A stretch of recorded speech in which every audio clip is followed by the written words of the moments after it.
Hello, friends. So today's topic is spiritual identity.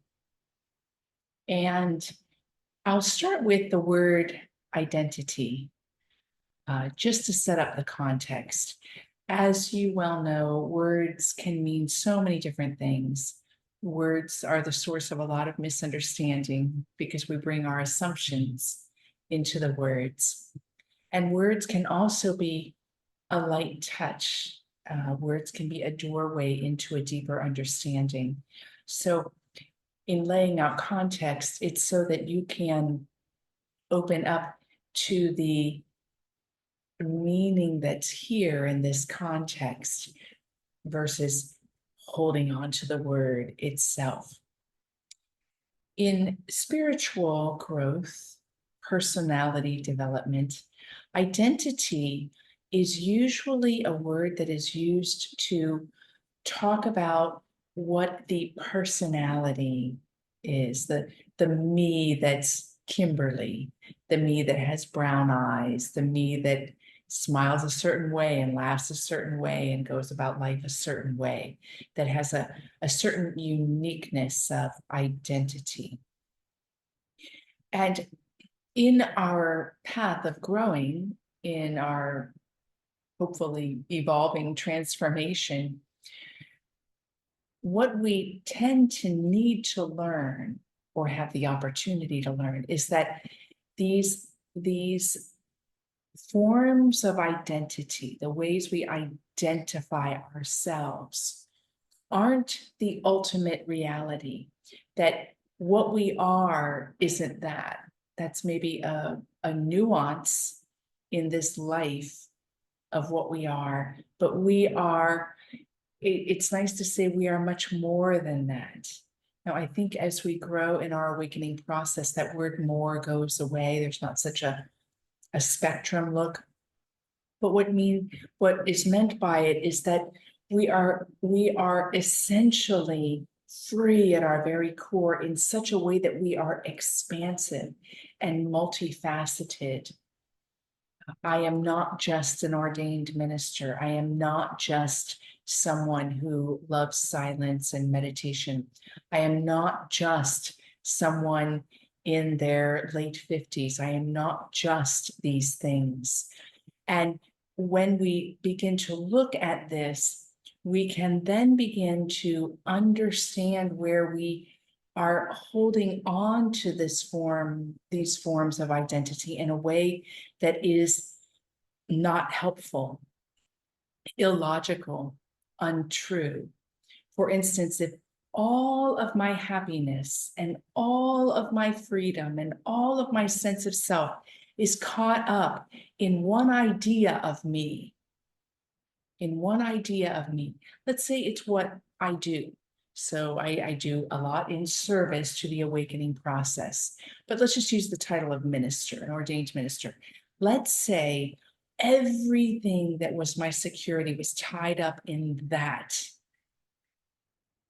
If I were to open up to really growing, that attachment, minister, my sense of self and security and happiness, all like this with it, that would have to separate out so that I could discover where lasting happiness is, where the sense of self is that's boundless, that's got an expression as a minister, but is not just that, which is really a role. It's all it is a role. Tomorrow I may wake up and go, I'm not called to that role anymore. It was a bit like when I had my illumination about not being Carmelite anymore, except that was a bit more sophisticated. But thank goodness I wasn't attached. I loved being Carmelite. I identified with it. I felt the energy of that being part of who I was as an expression. But I was free enough that there was no pain involved when it was revealed that that had a time signature on it. that there was going to be an end to that when I took vows for life. It was with ease and without any pain. Doesn't mean there was an adjustment or challenge, but there was no pain around the identity part. The me that awoke to a next step that was not going to be Carmelite anymore was free and didn't grasp after it.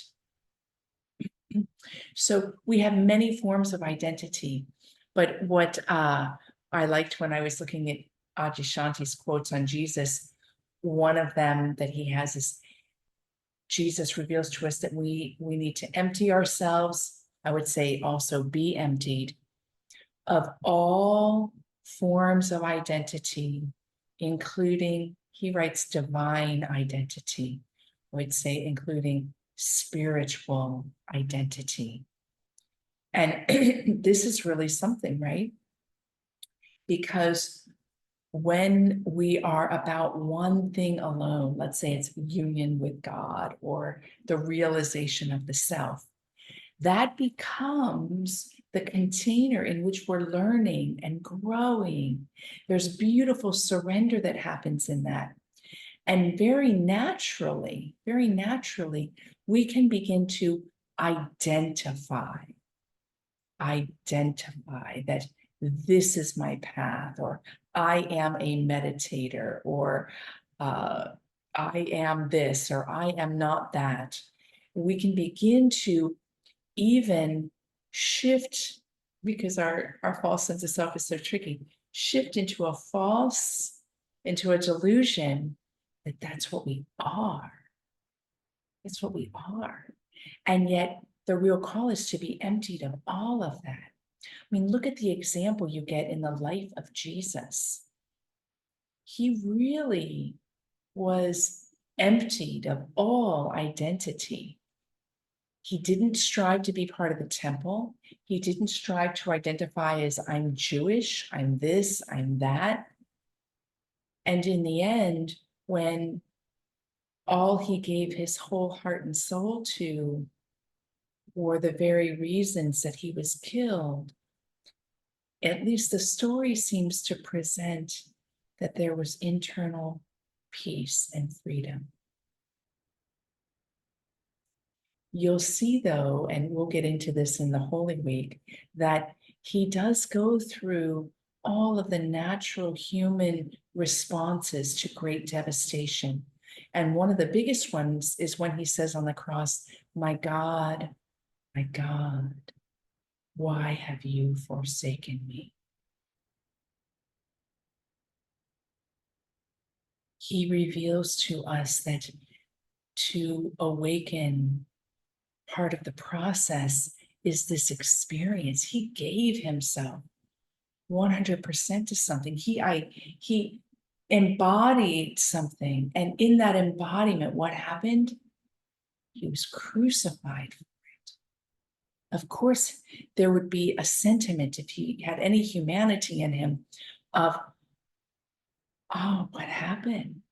You told me that you would be with me, and now you have forsaken me.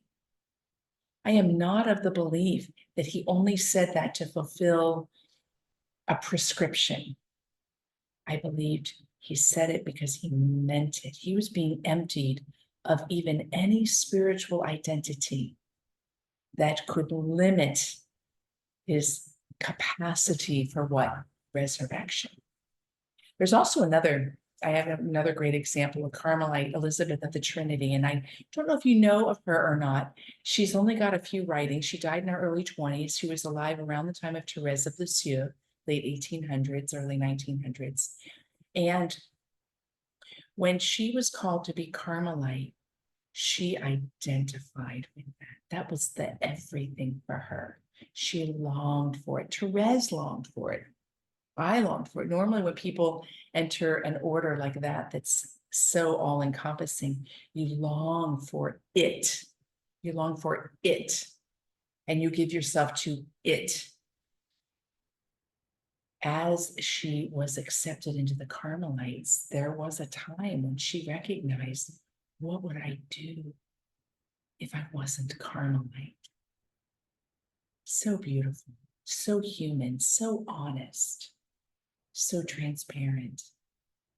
And then as she grew, she came to this revelation, even if tomorrow I was kicked out of my monastery, my peace would not be taken away. See, she was emptied of, stripped of her spiritual identity of being Carmelite. And she wasn't even it, as far as you can see, like in a false way, where she was hiding from herself in the form of holding on to this identity. It was part of her path. These are witnesses to us. These are great stories to us of when we're on our path, when we're true to our process, it's natural to identify with the path. It's natural to identify with a role. These are natural parts of being human. And part of the growth process is what is being emptied of that, so that it is held very, very lightly. Now, what I want to do is place side by side the idea of spiritual identity or divine identity and divine essence. There's a dramatic difference. We are meant to embody divine essence. And where you can tell where there's a difference if you're doing one versus the other, because you might say, but this is my whole life, serving this ministry or giving my whole self for this. Where you can tell the difference is this. If you are spiritually or divinely identifying, there will be threads or gross representations of separation. And where you are in your divine essence, there is only union. Threads that show up here are measuring, superiority, inferiority, self-judgment, judgment of situations, judgment of others. Here, unconditional compassion, easefulness, ability to penetrate paradox, ability to celebrate diversity and come to the heart of where the unity is under the diversity, or at the core of the diversity. Very big, isn't it? And you may look at this and say, oh my gosh, what am I going to do? This is so hard. Where can I land? Because we want to land. We want to land. Where can I land? Well, we discover that the landing isn't what we thought.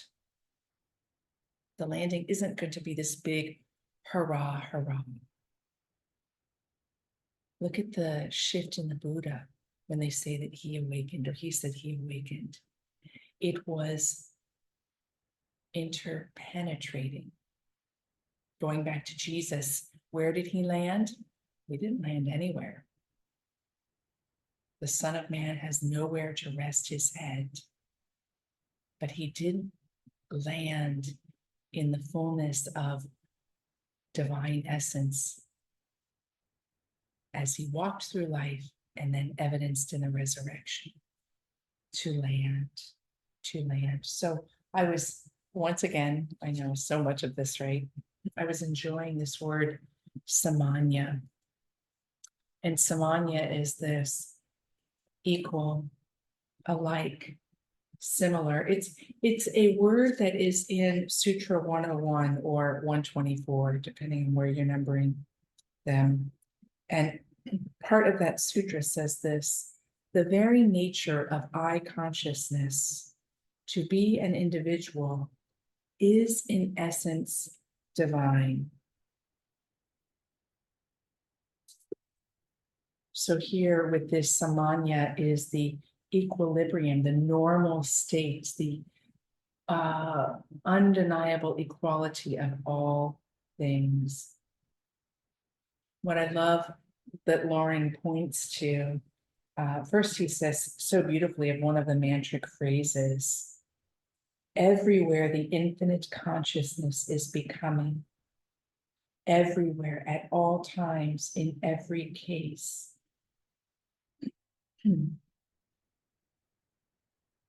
He says that Ordinary people are full of the wisdom of life. I love this. I love this. I grew up in a family that one of my parents modeled many things, but one of them was that they modeled a great charity and respect for people. And my dad in a particular way, my mom did definitely, but my dad was a lot more verbal about these things. He's a cancer and a feeler and likes to give voice to it. And he would speak about his love for people, his connection with people. He would speak about it. And he would esteem what he called the simple man, the one that's unassuming, the one that's going about life and you may not even notice. And that taught me something very, very deep about being open to the divine, to the I consciousness in all things. What I love that Lawrence says, because Lawrence says when he learned meditation, he had a little bit of bout of superiority. And it happens for all of us.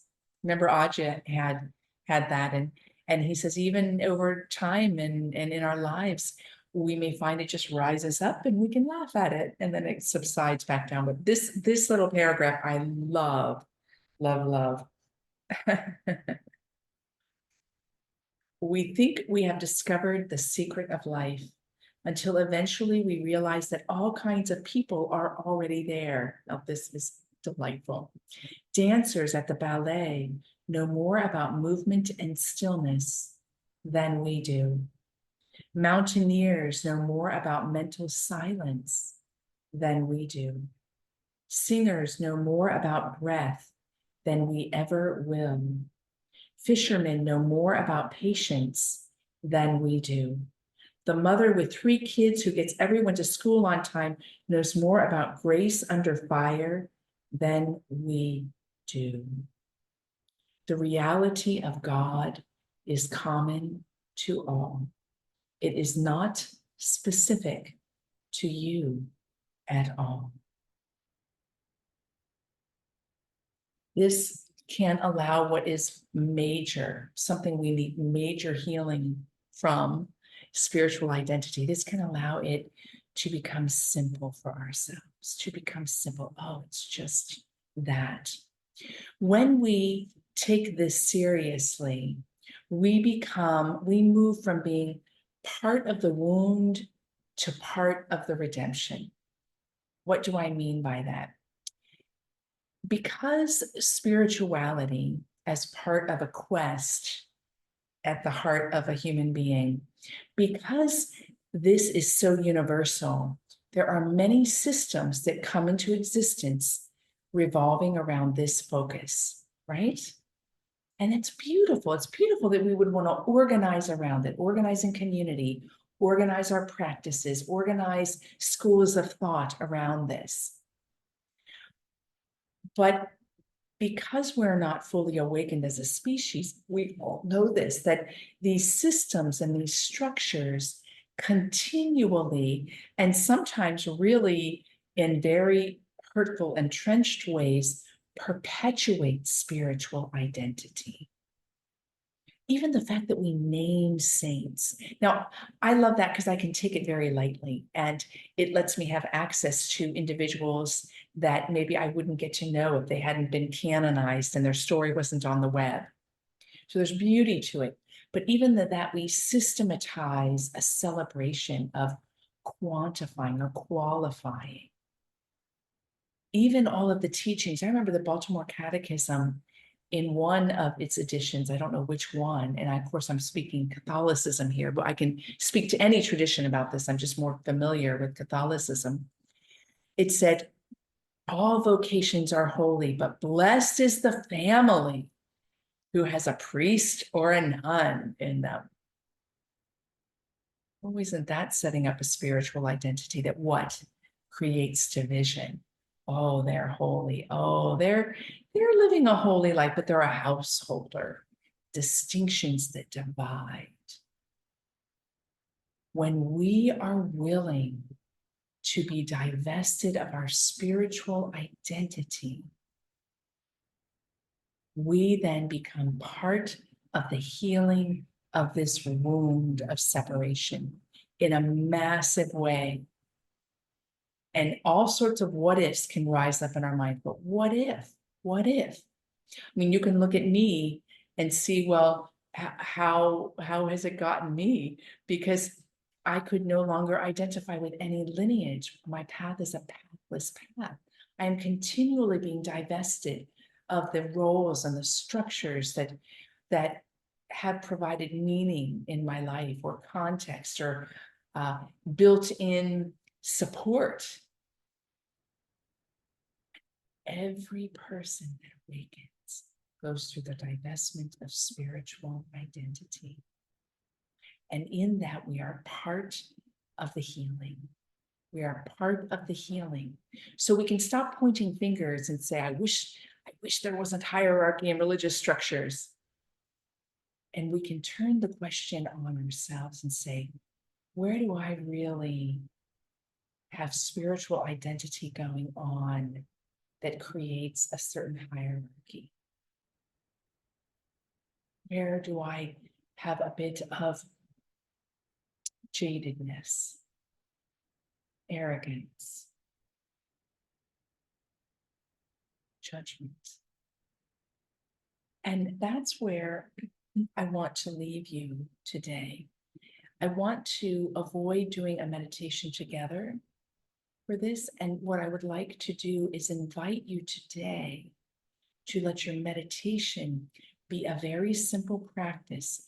Every human being that comes across your path, every animal, every plant, the wind, the sun, the air, everything, let each one of them with great attentiveness be a way you drop in to the divine essence that's there.